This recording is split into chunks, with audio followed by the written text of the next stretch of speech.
Hello बच्चों, आज मैं आपको एक जादू सिखाऊंगा। इस जादू का नाम है प्रकाश का अपवर्तन।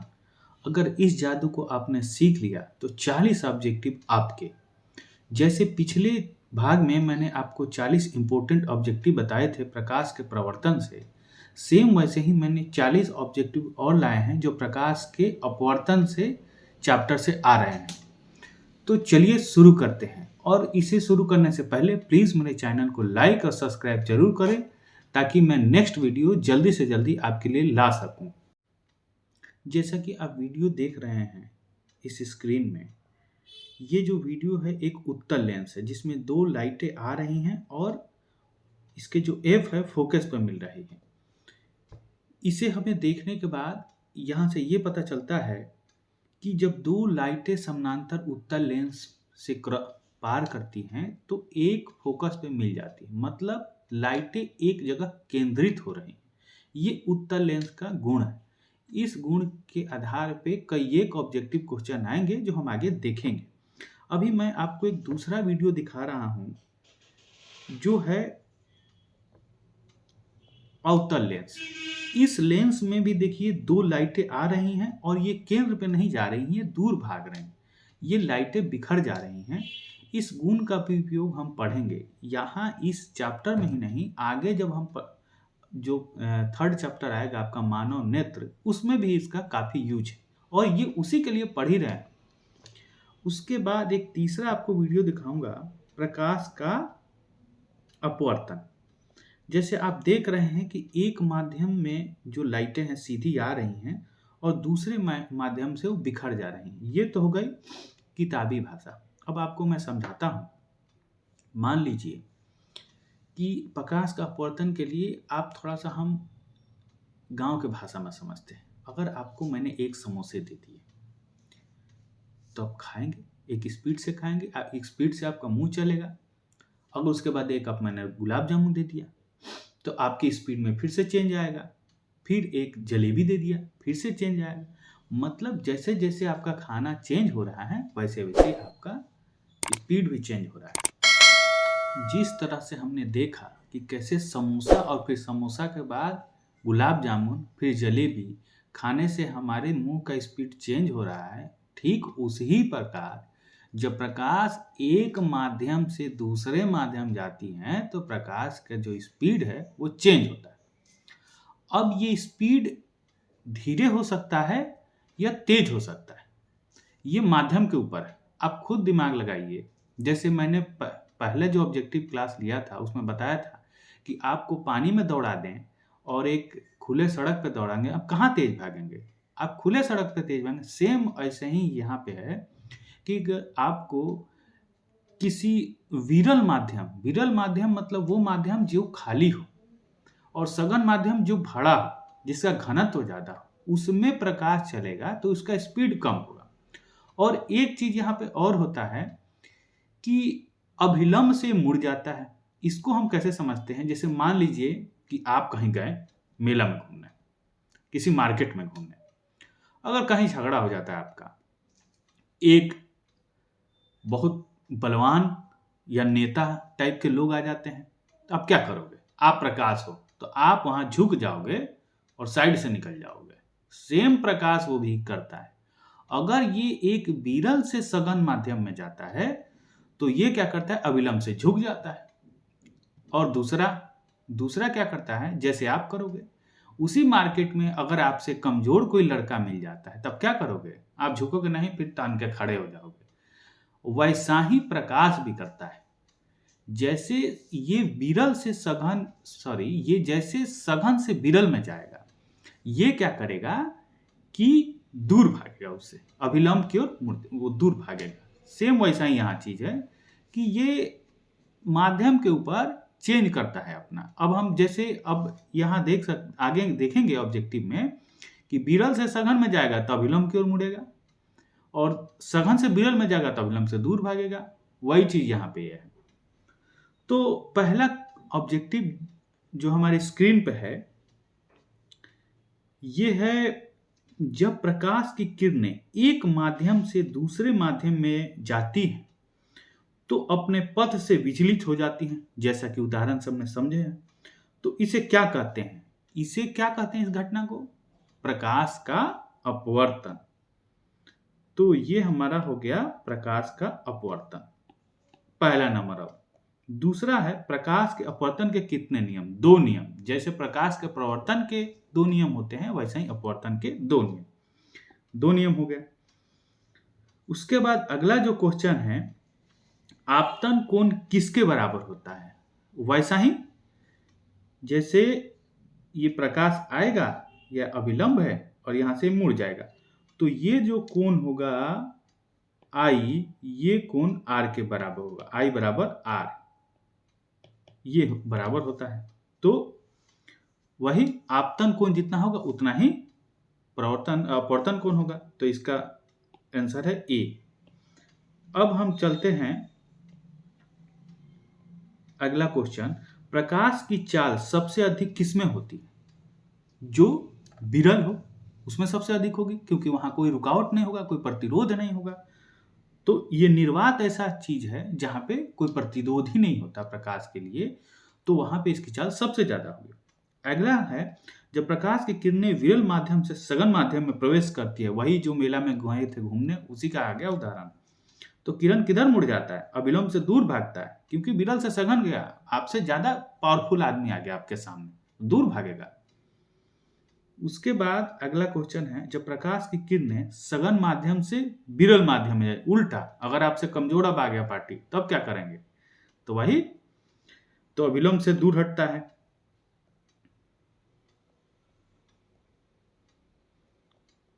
उसके बाद अगला है, कांच और हवा में कौन सघन माध्यम है? यहां पे कांच हो गया। अगला है, पानी का अपवर्तनांक कितना होता है? 1.33। ये आगे के क्लासों में आप ये जान पाएंगे कि इतना कैसे होगा। फिलहाल के लिए तो आप याद ही कर लीजिए। उसके बाद हीरा का अपवर्तनांक कितना है? 2.42। ये भी याद करना पड़ेगा।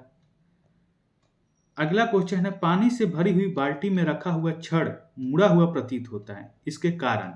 क्यों मुड़ा हुआ प्रतीत होता है? प्रकाश के अपवर्तन के कारण। क्योंकि जैसे मैंने बताया था, एक माध्यम से दूसरे माध्यम में जाएगा तो प्रकाश मुड़ जाती है, तो इसे प्रकाश का अपवर्तन है। उसके बाद है, बाल्टी में रखा हुआ सिक्का ऊपर उठा हुआ प्रतीत होता है, क्यों? वही चीज है, मुड़ेगा। जैसे ये है सिक्का यहां, लेकिन मुड़ के हमें क्या लगेगा कि यहां पे है, जबकि सिक्का यहीं पर रहता है। तो ये किसके कारण होता है? प्रकाश के अपवर्तन के कारण। अगला है, प्रिज्म का अपवर्तन कोण कितने डिग्री का होता है? 60 डिग्री, 60 डिग्री होता है। उसके बाद है अगला क्वेश्चन, उत्तल लेंस कैसा होता है? तो जैसे आपको वीडियो मैंने बताया था, बीच में मोटा, यहां पे मोटा होता है, किनारे पे पतला होता है। वीडियो में पहले ही दिखाया था मैंने आपको। उसके बाद अवतल लेंस, इसके जस्ट उल्टा, बीच में पतला, किनारे पे मोटा, ये हो गया अवतल लेंस। इसके बाद है, लेंस की क्षमता का एसआई मात्रक डायप्टर होता है। लेंस की क्षमता का एसआई मात्रक डायप्टर। अगला क्वेश्चन है, लेंस बनाने में किसका प्रयोग नहीं किया जा सकता? अब बताओ, मिट्टी से लेंस बन सकता है? इसमें से लाइट जाएगा ही नहीं, तो कैसे लेंस बनेगा? प्लास्टिक से चला जाएगा, पानी से पार हो जाएगा, कांच से पार होगा। तो जिसमें प्रकाश जा पाएगा उसी से ना बन पाएगा। उसके बाद है, लेंस में कहां से प्रकाश बिना मुड़े सीधा निर्गत होता है? कहां? ये 45 डिग्री, यहां पे जब 45 डिग्री पे आएगा तो सीधे पार कर जाएगा, वो मुड़ेगा नहीं। मतलब अच्छा, वो 45 डिग्री कहां पे होना चाहिए? पी पे, प्रकाशीय केंद्र जिसको बोलते हैं हम। उसके बाद है 57 नंबर, अभिकारी लेंस निम्नलिखित से कौन सा है? अभिसारी। जैसे वीडियो मैंने बताया था, जब प्रकाश की किरणें एक जगह मुड़ जाती हैं तो ये प्रकाश को एक जगह केंद्रित कर देती हैं, इस गुण को कहते हैं अभिसारी। तो ये होता है आपका उत्तल लेंस में। उसके बाद है, अपसारी लेंस निम्नलिखित में से जो केंद्र से दूर जिससे भागे वो है अपसारी। तो ये गुण होता है अवतल लेंस में। उसके बाद अगला क्वेश्चन है, किस प्रतिबिंब को पर्दे पे उतारा जा सकता है? अब देखिए, जो प्रतिबिंब पर्दे पे उतारा जा सकता है उसे वास्तविक, अब जिसको हम उतार ही नहीं सकते हैं तो वास्तविक होगा कैसे? वो तो काल्पनिक हो जाएगा। ठीक है, थोड़ा मैं फास्ट बोल रहा हूं क्योंकि आप पॉज करके देख सकते हैं ऑब्जेक्टिव। अच्छा, एक और बात, अगर आपको ऑब्जेक्टिव का पीडीएफ चाहिए तो इस वीडियो के लिंक में, डिस्क्रिप्शन में जो होगा उसमें मैं लिंक दे दूंगा। सिविल सर्विसेज एम करके एक टेलीग्राम का चैनल है, उस पर आपको सारे ऑब्जेक्टिव मिल जाएंगे, सब्जेक्टिव के भी नोट्स मिल जाएंगे, आपको कोई गेस पेपर खरीदने की जरूरत नहीं। उसके बाद है 60 नंबर, उत्तल लेंस का फोकस कैसा होता है? धनात्मक। जो दाहिने तरफ होगा तो वो धनात्मक हो जाता है। इसके बाद है अगला क्वेश्चन, किस प्रतिबिंब को पर्दे पर नहीं प्राप्त किया जा सकता? जैसे मैंने आपको बताया, काल्पनिक प्रतिबिंब को हम पर्दे पर प्राप्त नहीं कर सकते। इसके बाद अगला उत्तर है, उत्तल लेंस का फोकस कैसा होता है? अब उत्तल लेंस का फोकस जैसे उसका धनात्मक था तो इसका क्या होगा? ऋणात्मक। उसके बाद अगला क्वेश्चन है, प्रतिबिंब की ऊंचाई तथा वस्तु के ऊंचाई के अनुपात को क्या कहते हैं? मतलब बात यह है कि ये बोलना उसको तो आवर्धन कहते हैं। आवर्धन का मतलब क्या हुआ कि जैसे कोई प्रतिबिंब 2 इंच का है, अब वो 4 इंच बन जाता है। मान लीजिए कि ये है, ये इतना बड़ा है और ये किसी कारण से यहां बड़ा बन जाता है, तो ये जितना गुना बड़ा बनेगा मतलब उसका आवर्धन उतना ही ज्यादा होगा। तो इसलिए इसको बोलते हैं प्रतिबिंब की ऊंचाई बटे वस्तु की ऊंचाई, इन दोनों का जो अनुपात होगा आवर्धन कहते हैं। अब अगला क्वेश्चन है, प्रकाश के अपवर्तन के दूसरे नियम को क्या कहते हैं? स्नेल का नियम, जो कि अनुपात बताता है अपवर्तन और जो मतलब जो जाने के बाद का कोण और आने से पहले, उसके अनुपात को स्नेल का भी नियम कहते हैं, और यही स्नेल का नियम अपवर्तनांक का दूसरा नियम भी है। अगला क्वेश्चन है, प्रकाश के आवागमन प्रिज्म से जिस सतह से होता है उसे क्या कहते हैं? अपवर्तन सतह। अपवर्तन क्योंकि यही वो सतह है जिससे प्रकाश का अपवर्तन होता है, इसलिए इस सतह को अपवर्तन सतह बोलते हैं। अगला है, उत्तल लेंस में जब वस्तु अनंत पे हो, अब ये अनंत से आ रही है प्रकाश, तो उसका प्रतिबिंब कहां बनेगा? उसका प्रतिबिंब फोकस पे बनेगा। फिर दर्पण का सूत्र, ये तो आपने पढ़ा ही होगा, याद किया होगा, 1/f बराबर 1/v बटा 1/u। उसके बाद है लेंस का सूत्र क्या है? लेंस का सूत्र में ये जस्ट माइनस हो जाएगा, बाकी सारे सेम। उसके बाद गोलीय दर्पण का आवर्धन m किसके बराबर होता है? ये v/u, मतलब प्रतिबिंब बटे वस्तु का ऊंचाई।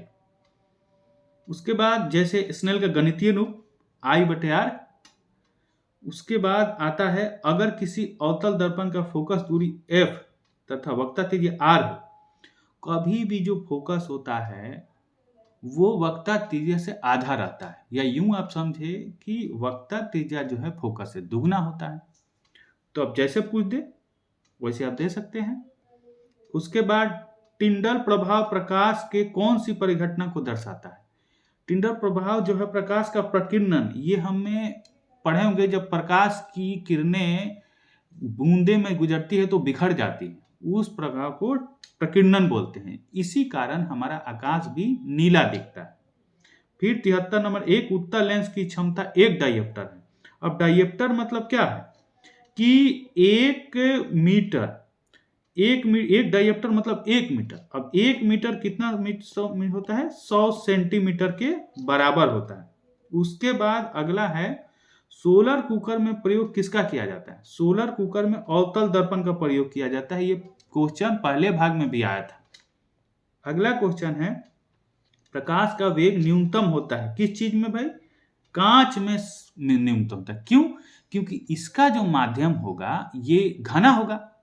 अब घना होगा तो प्रकाश जा ही नहीं पाएगी। बात वही हो जाएगी कि आपको अगर मैं पानी में दौड़ा दूं और सड़क पर दौड़ा दूं, तो पानी में आप कम दौड़ पाएंगे, कम स्पीड से दौड़ेंगे। वही घटना यहां भी हो रही है कि ये प्रकाश का वहां न्यूनतम हो जाती है। अगर आपको खुले रोड पे बैठा दे, बाइक पे बैठे तो और तेज भागोगे आप, क्योंकि वहां तो कोई मेहनत ही नहीं है। उसके बाद फोटोग्राफी कैमरा का अभ्यासक।